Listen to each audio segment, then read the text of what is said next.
دا یو ورو سوال کړی دی چې موږ د انګریزانو په ملکونو کې اوسېږو نو بعض ملګري کوشش کوي چې د هغوی د دې دینی کتابونو مطالعه وکړي لکه د تورات زبور انجیل د دې مطالعه وکړي نو بعضې منع کوي چې دا کار ناروا دی او موږ دا کار دې دپاره کوو چې ځان پرې پوه وکړو نو دا کار صحیح دی او که نه د دې نه مخکې چې زه جواب درکړم چې دا کار صحیح دی او که نه دا خبره یاده کړه چې تورات انجیل زبور نور چې څومره آسماني کتابونه به ټولو باندې زموږ ایمان دی سوره بقره کې واضح الله ویلی پیغمبره اے مؤمنانو دوی ته ووایئ چې زموږ ایمان دی په هغه څه باندې ما انزل الینا وما انزل الی ابراهیم و اسماعیل و اسحاق و یعقوب والاسباط زموږ ایمان دی په هغه څه چې کوم موږ ته راغلي دي زموږ ایمان دی په هغه آسماني کتابونو چې پخوانو پیغمبرانو باندې نازل شوي دي زموږ به ټولو باندې ایمان دی تورات زبور انجیل او نور آسماني کتابونه که موږ ته نومونه معلوم او که نه او دا دلیل نښه د حقانیت ته زموږ د دین چې موږ د هغوی نه منکر نه یو او هغوی زموږ دا نه مني حالانکه د هغوی په کتابونو کې زموږ د دې کتاب د قرآن کریم تذکره راغلی ده او د پیغمبر ذکر پکې هم دی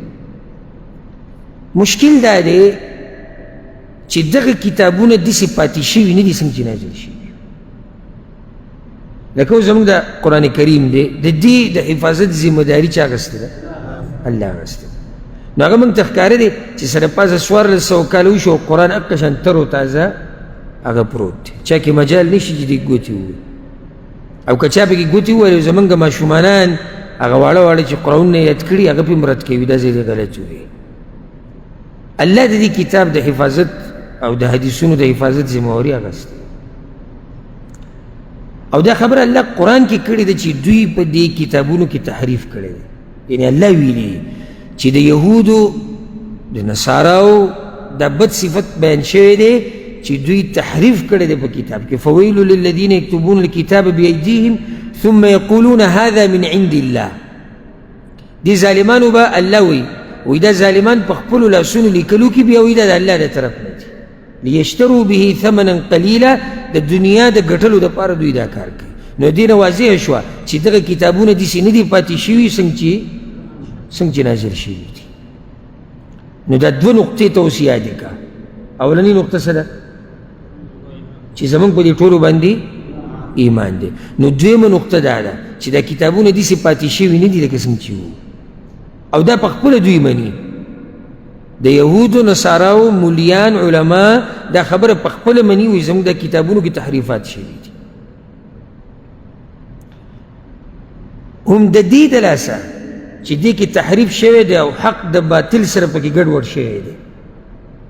منه راغلی د په بعضو روایتونو کې لکه امام احمد یو روایت راوړی دی جابر رضی الله عنه وایي چې عمر بن خطاب رضی الله عنه یو پیر د پیغمبر صلی الله علیه وسلم خواله راغی او د ځان سره څه پاڼې راوړې وي د اهل کتابونه یعنی څه پاڼې وي چې پای کې د هغوی کتابونو باره کې لیکل شي نو د پیغمبر صلی الله علیه وسلم په مخ کې لوستل شروع کړو چې یا رسول الله دې کې دا دي فغضبا پیغمبر صلی الله علیه وسلم غوسه شو وی د خطاب زوی په شک کې څه زما دې په الله قسمې ما داسې سپین او صفا او پړقېدونکی دین راوړی دی که نه چې د هغې نه اخوا بیا د چا نه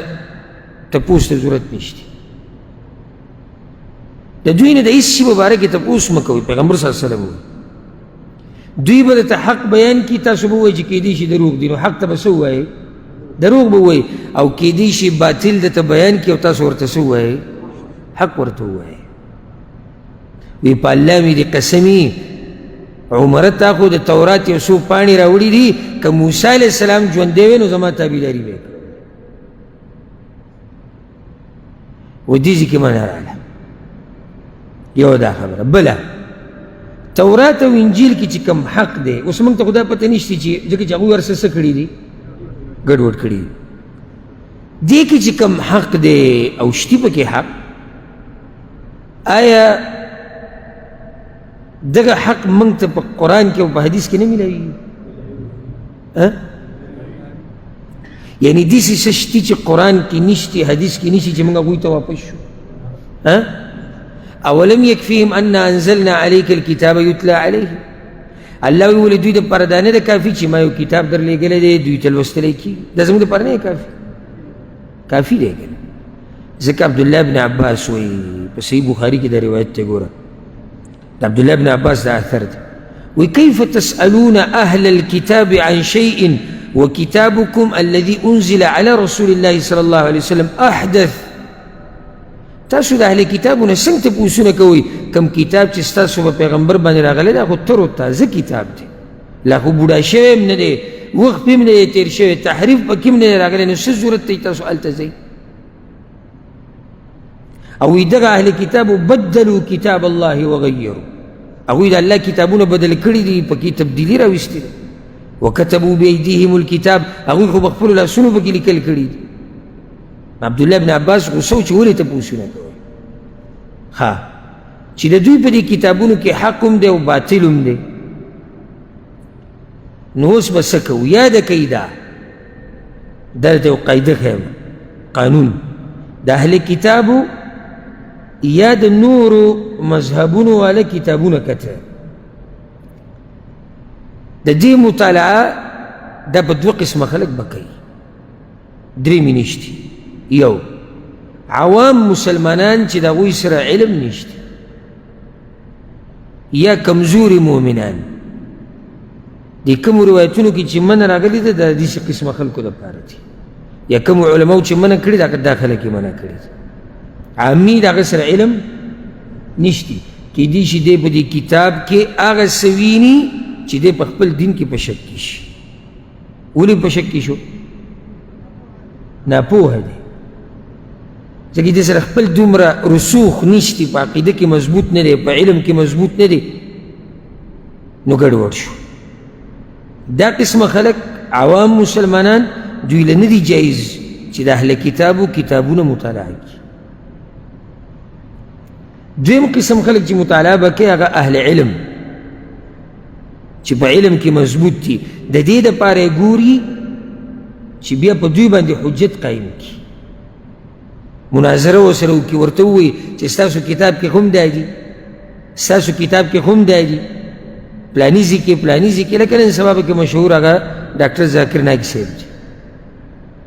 دوی دپاره جایز دي، بلکې کله به دوی لازم دي چې دا وګوري.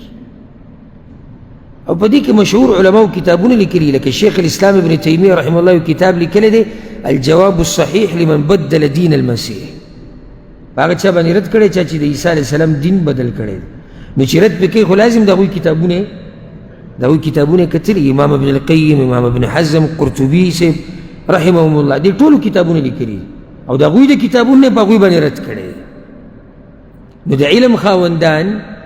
هغوی د دغه کتابونو مطالعه کولی شي؟ کولی شي. عام مسلمانان د دغه کتابونو مطالعه به نه کوي. اوس دلته یو سوال پته ستاسو زړه ته به راغلی که نه به ویښ به وده به دا ماته پته نشته، خو یو سوال زړه ته راځي چې پیغمبر صلی الله علیه وسلم ته عمر ولې منع کوه او عمر بن خطاب رضی الله عنه مضبوط ایمان والا؟ نو جواب د هغې دا دی چې پیغمبر صلی الله علیه وسلم په هغه ټیم ژوندی دی، نامناسب دی چې ته دا کتاب ګورې،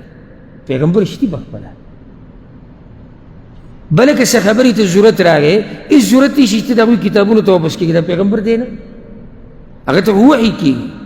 تپوس یې وکړې یو مسلې چې یا رسول الله دوی په دین کې دا څه وه، دا څه قصه وه، څه نه وه، موږ به پوه کړه، هغه به دې به پوه کړي که نه، پوه شوې که نه. اوس چې پیغمبر صلی الله علیه وسلم نشتی او موږ سره قرآن او حدیث دي، نو قرآن او حدیث باندې پوه او د علم خاوندان اکه دغه تپوسونه کوي یا بحث کوي یا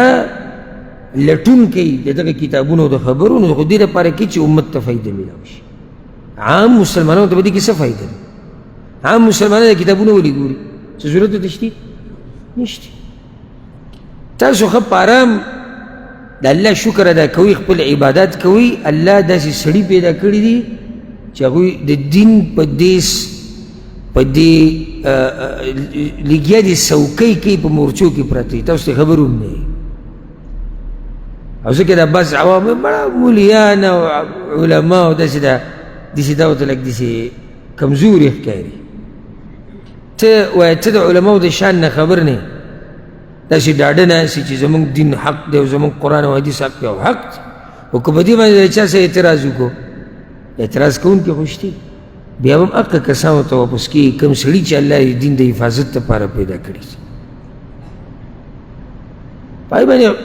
لکه ټول علما دغه کې دي بعض علما د اهل بدع رد کوي چې د قرآن او حدیث کې څوک ګوتې ونه وایي څوک په مذهبي سطح باندې لګیا دي دفاع کوي لکه دغه ملګري زمونږ دغه علما چې کوم بهر ملکونو کې لګیا دي او د دې یهودو نصاراو سره مناظرې کوي او د دوی سره خبرې اترې کوي بل اوس مې د پنجاب یو عالم دی سلفي عالم دی هغه یو مناظره کړې ده پاکستان کې د یو کرسچن سره چې پادري دی هغه مناظره بیا هغه راولېږله ما ته واټساپ باندې هغه عالم نو هغه ما کته نو 9 ګنټې مناظره شوې او سبحان الله اخره کې هغه بیا هغه پادري دا ووایي چې ما سره وخت نشته زه ډېر مصروف یم که ما به دا خبرې اوږدې کړې وي نور وار پار یې د هغه نه خطا کړې وار پار دا چې داسې د الله د توفیق نه بعد دا علما نه وي او دا سړي نه وی که نه نو تا به دې پادري څه جواب کړی 9 ګنټې هغه لګیا و ده سره اور څه ورته راوړي داسې ورته مخې ته یې کړي وي دا ستاسو کتابونه دي هم د دې کتابونو نه ثابتوم چې زموږ د پیغمبر په حق دی د دغه کتابونو نه ته ثابتوم دې کومو کې چې تاسو ګوتې والي دي هم د دې نه به یې درته ثابتوم چې زموږ د پیغمبر په حق دی او د قرآن په حق دی او تاسو په نه حق اخره کې هغه دا ووایي چې زموږ لږ کار دی او موږ به نور هم طول ورکړی مناظرې له خدای چې زما نور هم کارونه دي زه لږ مصروف یم او سړی وتښتېد 9 ګنټې خبرې کول اوس د دغه ولی الله نه د دغه الله د دې بنده نه تاسو هېڅوک نه یې خبرې څوک دی د کوم ځای و هېڅ پته تاسو ته نشته او تاسو ښه ډاډه ناست یو هغه ستاسو دغه دین دپاره زموږ د ټولو دین د هغې دپاره هغه 9 ګنټې لګیا د یو پادري سره نو دا خلک حقدار دي د دې چې دوی ته دعاګانې وشي او د دوی د قدر وشي الله دې ټول اهل علم حفاظت وکړي